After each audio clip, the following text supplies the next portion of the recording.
السلام علیکم ورحمۃ اللہ وبرکاتہ۔ جب بھی کبھی ہمارا عمرہ کرنے کا پلان بنتا ہے تو ہم کیا کرتے ہیں، ٹور والوں سے رابطہ کرتے ہیں کہ بھائی صاحب کتنے کا پیکج چل رہا ہے۔ وہ بتاتے ہیں کہ اتنے کا پیکج ہے، ہم کہتے ہیں اور سستا، وہ کہتا ہے نہیں بھائی اتنے کا ہی پڑے گا۔ پھر ہم اور سستے کی تلاش میں اور ٹور والوں سے رابطہ کرتے ہیں تو ہمیں تھوڑا سا اور سستا مل جاتا ہے۔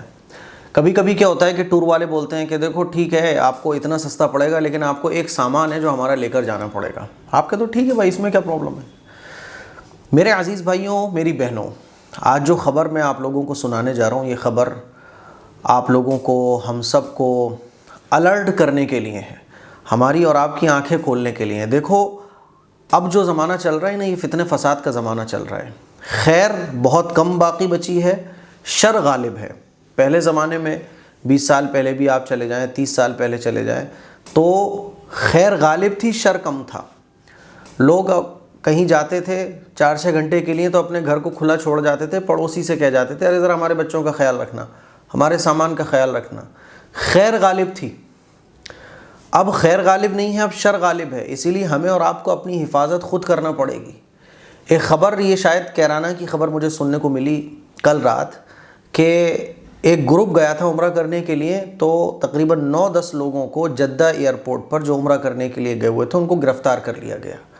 اور گرفتار کیوں کیا گیا کہ ان کے بیگ میں جو ہے نا وہ لڈو ملے۔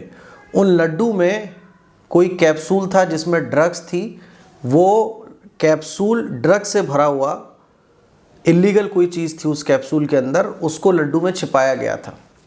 اور جب یہ لوگ عمرہ کرنے آ رہے تھے تو جو گروپ بھیجنے والا جو آدمی تھا ہے نا، اس نے کہا کہ ذرا یہ پیکٹ آپ لوگ اپنے اپنے بیگ میں ڈال لیں۔ ان لوگوں نے کہا کہ بھائی پیکٹ ہی تو ہے، ڈال لیا۔ اب جدہ ایئرپورٹ پر ان کو گرفتار کر لیا گیا، اور گرفتار کرنے کے بعد ظاہر سی بات ہے وہ لوگ جیل میں ہیں۔ خواب سجا کر آدمی جاتا ہے کہ میں عمرہ کروں گا، لیکن صرف ذرا سی ہماری اٹینشن نہ ہونے کی وجہ سے، ہمارے اندر اویئرنیس نہ ہونے کی وجہ سے، یا آپ یوں کہہ لیں کہ ہم لوگوں کے اندر خیر غالب ہوتی ہے۔ ہم سوچتے ہیں یار کوئی ایسا کیسے کر سکتا ہے، پرانے لوگ ہیں مان لیجئے، سوچتے ہیں یار ایک ڈبہ ہی تو ہے، ایسے ڈالنے میں بیگ میں کیا جا رہا ہے، کیونکہ ہم خیر کے پہلو سے دیکھ رہے ہوتے ہیں بھائی چلو کسی کے کام آ جاؤ، اور وہ باکس ہم اپنے بیگ میں رکھ لیتے ہیں۔ ہمیں نہیں پتہ ہوتا کہ اس باکس کے اندر کیا ہے، لیکن جب چیکنگ ہوتی ہے مشین کے ذریعے، جب ہمارا بیگ چیک ہوتا ہے تو مشین بتا دیتی ہے کہ اس کے اندر کچھ غلط ہے۔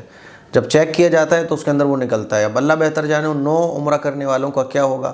میں تو اللہ تعالیٰ سے دعا کروں گا کہ اللہ تعالیٰ حفاظت کا اور خیر کا معاملہ فرمائے۔ لیکن سعودی عرب میں جو ہے نا، ڈرگس کی، نشیلی چیزوں کے مل جانے پر بہت سخت سزا ہے، بعض دفعہ تو سزائے موت دے دی جاتی ہے۔ اب آپ سوچئے کہ ان بیچاروں کی کیا غلطی ہے جنہوں نے بیگ میں کسی کا سامان رکھ لیا۔ تو یہ جو واقعات ہیں، یہ واقعہ میں آپ کو کیوں سنا رہا ہوں، اس لیے سنا رہا ہوں کہ اب جو ہے نا وہ خیر غالب نہیں ہے، اب شر غالب ہے ہمارے معاشرے میں۔ کوئی آپ کو بولے گا ذرا بھائی صاحب مجھے اپنی گاڑی میں بٹھا کے وہاں تک چھوڑ دینا، بھائی صاحب معذرت چاہتا ہوں، آپ کو مدد چاہیے 10 روپے لے لو، ای رکشے میں بیٹھو وہاں چلے جاؤ۔ ایسے ہی ایک ہمارے فیروز آباد کے آس پاس کا ہی واقعہ ہے کہ کیونکہ ہمارے یو پی میں جو گٹکا بہت کھایا جاتا ہے، تو عمرہ کرانے والے نے گٹکے کے پیکٹ عمرہ کرانے والوں کے بیگ میں رکھ دیے کہ یار ایک ایک پیکٹ رکھ لو۔ ان کو جرمانہ لگا بہت خطرناک ایئرپورٹ پر پہنچنے کے بعد۔ تو ہمیشہ یاد رکھیں ہم اور آپ، کسی کا بھی سامان آپ اپنے بیگ میں بالکل مت رکھوائیں۔ آپ عمرہ کرنے جا رہے ہو، 4-5 ہزار روپے زیادہ دے کر اچھا پیکج لے لو، لیکن آپ کا سامان بس آپ کا ہونا چاہیے۔ یہاں تک کہ کسی رشتہ دار کا بھی سامان اگر آپ لے رہے ہو، وہ کہہ رہا ہے وہاں فلاں کو دے دینا، تو کھول کے دکھا دو بھائی صاحب آپ اس سامان کے اندر اس باکس میں کیا ہے، یہ ڈبے میں کیا ہے، کھول کے دکھا دو آپ۔ بہت پہلے کی میں نے خبر نیوز چینل پر دیکھی تھی کہ دبئی میں ایک خاتون تقریباً کئی سال جیل میں رہنے کے بعد وہ رہا ہوئی۔ اس کا قصور کیا تھا کہ اس کے کوئی رشتہ دار تھے، انہوں نے ایک باکس دیا تھا کہ یہ باکس دبئی میں فلاں کو لے جا کر دے دینا۔ دبئی میں اس باکس کی وجہ سے وہ ہو گئی گرفتار، کیونکہ اس کے اندر ڈرگس تھا۔ تقریباً کئی سال جیل میں رہنے کے بعد پھر وہ رہا ہوئی، انڈین گورنمنٹ کے سپورٹ کے ذریعے پھر وہ رہا ہوئی اور اپنے گھر واپس آئی۔ تو یہ فتنہ فساد کا زمانہ ہے، شر غالب ہے۔ لوگ اپنے مطلب کے لیے آپ کا گلا بھی گھونٹ سکتے ہیں، لوگ آپ کا سودا بھی کر سکتے ہیں۔ اسی لیے آپ عمرہ کرنے جا رہے ہو، کہیں بھی جا رہے ہو، کسی کا سامان لے جانے سے بچو، ہے نا. اور اگر عمرہ کرانے والا کہہ رہا ہے کہ بھائی صاحب میں ڈسکاؤنٹ دے دوں گا، یہ سامان میرا وہاں لے جا کے بس آپ کو دینا ہے، ہاتھ جوڑ لو، 2-3-4 ہزار آپ زیادہ دے دو، لیکن اچھے ٹور سے جاؤ. کوئی باؤنڈیشن آپ پر یہ نہیں ہونا چاہیے کہ یہ سامان. مجھے تو ایک نے سامان دیا تھا، میں عمرہ جب جا رہا تھا عمرے پہ، کہہ رہے وہ فلاں کو دے دینا، حالانکہ میرے تعلق والے تھے. میں نے کہا اس کو کھولو آپ پہلے. انہوں نے وہ سامان کھولا، میڈیسن تھی، دوائیاں تھیں. جب دوائیاں تھیں تو میں نے اس کو پیک کروا دیا، اب لے کر جاؤں گا میں. ارے بھائی اس میں کوئی برائی کی بات نہیں ہے. آپ اگر تھوڑا سا شرم و لحاظ کرو گے، تھوڑا سا تکلف کرو گے تو جان کے لالے پڑ جائیں گے آپ کے.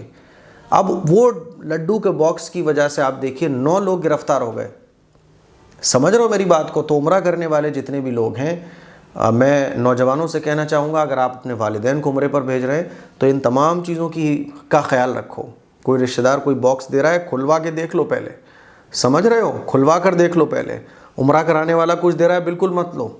وہ کہہ رہا ہے ارے لے جانا پڑے گا. کیوں لے جانا پڑے گا؟ آپ کا سامان میں کیوں لے جاؤں گا؟ آپ سوچو ذرا کہ ان 9 لوگوں کے گھر والوں پر کیا گزر رہی ہوگی. اسی لیے اپنا خیال آپ کو خود رکھنا پڑے گا. فتنے فساد کا، شر کا، برائیوں کا یہ زمانہ چل رہا ہے. کون آپ کو کب کیسے استعمال کر لے نہیں معلوم، اسی لیے اپنی حفاظت آپ کو خود کرنا پڑے گی. مجھے امید ہے کہ یہ باتیں آپ کو اچھے طریقے سے سمجھ آ گئی ہوں گی.